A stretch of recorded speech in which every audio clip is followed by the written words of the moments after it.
Adorei essa ideia de tirar o cérebro da zona de conforto. Então, que tal criar mais conexões cerebrais, hein? O tema da nossa entrevista é Exercite seu cérebro. E para esse papo cabeça, a gente convidou a neuropsicanalista Priscila Gasparini. Bem-vinda, Priscila. Tudo bom? Tudo bom, prazer. Você vai me ajudar a exercitar um pouquinho Vamos mais lá. o cérebro? Fica à vontade. Bom, a gente viu alguns exemplos ali, né, na nossa reportagem, para você exercitar o cérebro no dia a dia, trocar o relógio de pulso, comer com a mão invertida, fazer outro trajeto para chegar ao trabalho. O que mais você sugere? É bem isso, é tirar o cérebro da zona de conforto, né? Ociosidade nunca. Então, o que a gente quer? Novos caminhos neuronais. O que é isso? Novas aprendizagens que fazem os neurônios se ligar de outras formas e buscam esse conhecimento quando a gente precisa de uma informação. Fazendo o que, por exemplo? A gente pode fazer exercícios básicos em casa. Quando você vai deitar, você pode tentar lembrar do seu dia, da hora que você levantou até o momento que você está ali deitadinha. Então, não é assim, sinteticamente. Peguei o carro, fui ao trabalho, voltei, jantei e estou dormindo. Não. Levantei, fui ao toalete, tomei banho. Quanto mais rico em detalhes, mais você está oxigenando as áreas do cérebro que armazenam essas informações. Então, isso é muito rico e faz muito bem para o sistema nervoso. Mas quando a gente faz muita coisa ao mesmo tempo, né, a gente não tende a ficar cansado cerebralmente, né, mentalmente, e aí funcionar mal, ou pelo contrário, isso estimula? Pelo contrário, estimula, a rede amplia, né? A nossa rede neurológica, quanto mais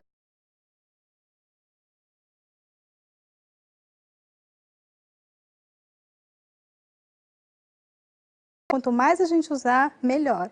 Diferente do estresse, a gente não pode ter um estresse no dia a dia que aí compromete a memória. Essa proteína diminui e essas conexões não se ligam totalmente. Então, a gente tem que preservar, como ele disse, a alimentação, o sono, a hidratação, a base do nosso corpo, para depois tentar fazer esses exercícios. Então, vamos fazer o primeiro exercício? Vamos lá. Vamos lá, vamos ver como é que eu me saio. O que eu tenho que fazer aqui?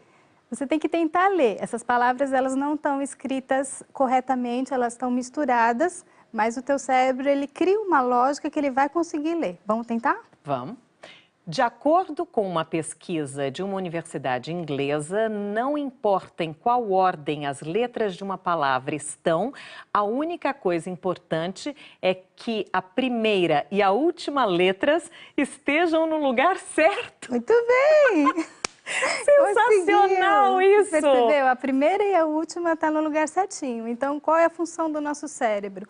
É de lógica, né? De a gente conseguir fechar uma ideia. Mesmo que ela esteja embaralhada, o nosso cérebro não lê letra a letra, ele lê um sentido. Só que tem um detalhe, nós fomos geradas na língua portuguesa. Então, a gente só consegue fazer isso na língua mãe. Por mais mesmo que você fosse fluente em N línguas, se eu colocasse outra língua que você é fluente, você não conseguiria fazer isso. Muitíssimo interessante. É muito legal. Olha só. Bom, os nossos telespectadores, você sabe, são sempre muito ativos na nossa página, nas redes sociais, e aí mandam perguntas pra gente. O Celso mandou essa pergunta, o Celso Teixeira. Aplicativos e jogos de celular são bons para o cérebro? Sim, são bons para o cérebro, eles ativam, né? Geralmente tem joguinhos de lógica, né? Tem sequências que a gente tem que seguir, então tudo isso está ativando o cérebro. Eu só peço assim, não fiquem dependentes de smartphone, aquelas pessoas que ficam ali o dia inteiro e não têm contato social, porque isso também é importante, né? Senão a gente estimula de uma maneira e não tem essa vida social que a gente precisa ter. A gente citou aí os jogos eletrônicos, mas a terceira idade gosta muito de palavra cruzada, leitura de bons livros, tudo isso também estimula, né? Sim, sim. A gente vê que a terceira idade ainda não está totalmente inteirada com a informática. Eles estão começando e é ótimo que eles fiquem inteirados com jogos, com essas coisas que os mais novos têm. Mas xadrez, damas, livros, tudo que eles puderem fazer que estimulem novas conexões é bem-vindo. Tem que fazer sim. Mais uma pergunta. A Rayane mandou essa daqui pra gente, olha. Tenho 24 anos e queria saber o que posso fazer para diminuir o meu esquecimento. Tá. O esquecimento dela a gente teria que avaliar melhor, ver em que nível é, né? Se ela esquece coisas do dia a dia, memória recente, memória remota, né? A gente tem que mesclar. Nós temos a memória do hoje, que é tudo que a gente está fazendo, a memória operacional de trabalho, de coisas que você tem a fazer, que a gente tem que se organizar. Por exemplo, saí do carro, não lembro se tranquei ou não o carro. Essa é uma coisa que acontece com frequência. Exatamente, mas o que atua aí? O foco de atenção.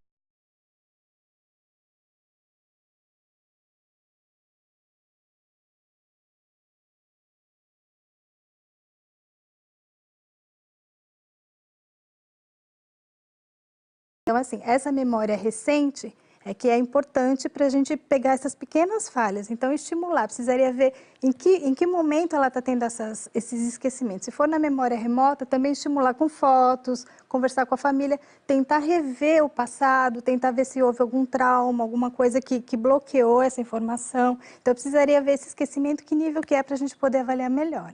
Existe algum alimento indicado que ajude a manter ou estimule, enfim, a memória?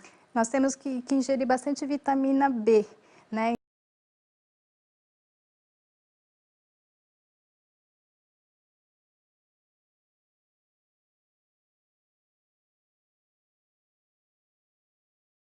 Sistema nervoso, então esses alimentos são legais. Hidratação, 2 litros de água por dia, sem água o nosso cérebro não funciona bem, né? E ele é o chefe, se ele não está bem, nada vai funcionar bem no corpo. Priscila, muitíssimo obrigada pela sua presença Obrigada aqui. Se eu pudesse, eu continuaria, mas você pode continuar, viu? É só dar um pulinho lá no nosso site, manda as perguntas para a Priscila, que ela vai responder durante a semana. No nosso site você também vai encontrar algumas brincadeirinhas para exercitar o seu cérebro. Eu vou lá depois do programa que eu quero continuar brincando. Adorei. Muitíssimo obrigada, Priscila. Obrigada eu.